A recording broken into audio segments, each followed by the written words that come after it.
A study has found that those who work towards a goal with other people as opposed to on their own are 65% more likely to actually reach their goals. This also applies to language learning when it comes to reaching your own language learning goals. And in this video, I'm going to talk about a concept called group learning. And this is when you study a language alongside other people, which means that your chances of reaching your goal is massively increased. Essentially, it's because you're all helping each other out and you feel like you have a strong support network. My name's James, I'm native in English, puedo hablar español e anche posso parlare italiano. First thing to cover is the accountability side of it. If you're in a group and you're learning and you say at one point to all the group members, look, I'm going to learn the past tense in Spanish this week, or I'm going to focus on X topic this week. Then a week later, you meet up and someone asks you, oh, how was that? And you say, I didn't really get round to it. You feel bad. And essentially that's what accountability is, especially in a group situation. You're sharing what your goals are and it makes it much more likely to reach the goals because you feel bad if you don't do it. And if you say that you did, but you didn't, you're lying to yourself.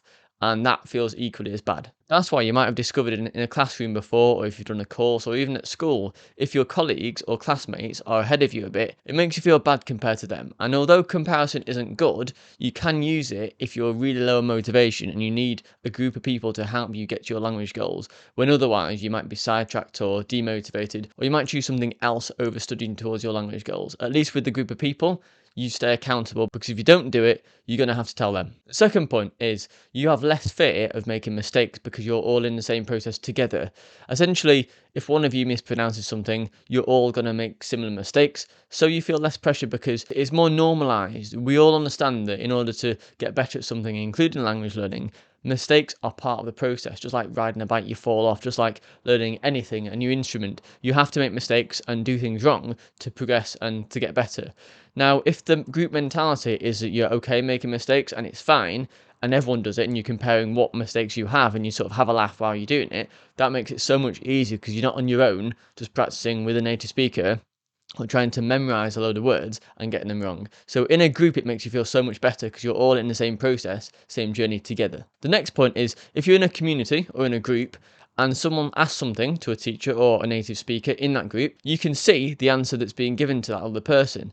So it's like if you're in a class and you don't understand something, but then someone else asks a question that you'd like to ask, but you feel like an idiot for asking it. There's a saying, nothing is a stupid question. However, you can feel like that. You can feel like you should already know it, or you feel like everyone else knows it and you're the only one who doesn't. When it comes to language learning in a community or in a group, if one person asks a question and gets a response, you can learn that without even telling anyone that you didn't know it. So it's like passively learning, but in the sense of if you have, say, a community online, you can understand where other people go wrong and you can learn from it. Next bit, you can build trust and actually build friendships within the group. So if you're a small group, say up to 30 people, like a classroom, you can get to know other people on a first name basis. And this makes the process of language learning so much easier because it's not something that you're dragging yourself to do. It's not something you feel forced to do. It's something that you can't wait to speak to Michael or Jess about their progress and how they found speaking with natives in the past week and their anxieties. And there's a key word here, which is vulnerability. And essentially, if you hear of other people's struggles, it makes you feel less alone because you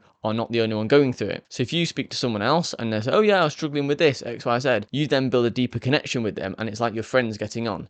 And then when it comes to issues that you have or they have and vice versa, you then feel more comfortable asking them and checking in with them if you have a question. This then essentially leads to less anxiety of making mistakes, which improves the rate at which you progress because you're less scared of making mistakes, you make more mistakes, you learn more, because then for every mistake that you make, you learn from it. So you learn quicker because you make more mistakes. That means that you push boundaries, you experiment more, you try different techniques with language learning, and you learn from other people, and it makes you progress faster because of that. The final point is, how do you actually find a group like this to practice with? Well, that's what I'm working on. That's sort of the point of this video, to give you some value and also let you know that I'm also creating a community that's initially focused on people learning Spanish essentially. And what it is a Discord community where it's a small, close-knit community of up to 30 people.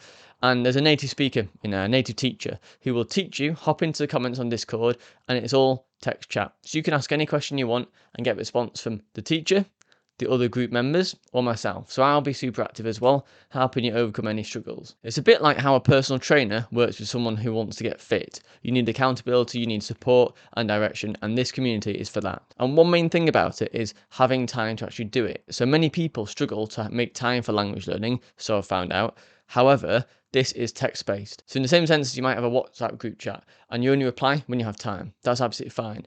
In this sense, you only ask a question or you get a response when you have time. So essentially, check it when you're free and only commit time to it, to asking questions and finding out solutions to your struggles when you have time. You're also not forced to do any video or voice calls because it's all text chat.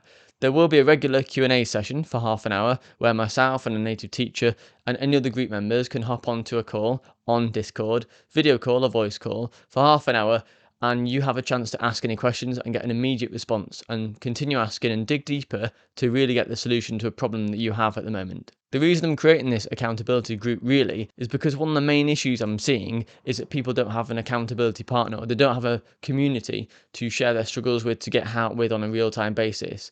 And if it's close-knit like this, people get to know each other on a first-name basis, and that's the benefit of it.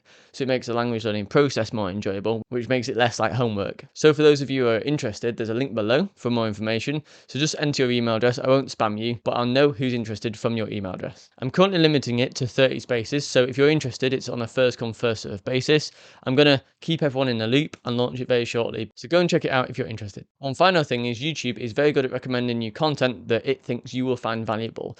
So if you want to get closer to your language learning goals, feel free to look in the top left or right of my screen now and have a look at the recommended video that YouTube suggests for you. And see you later.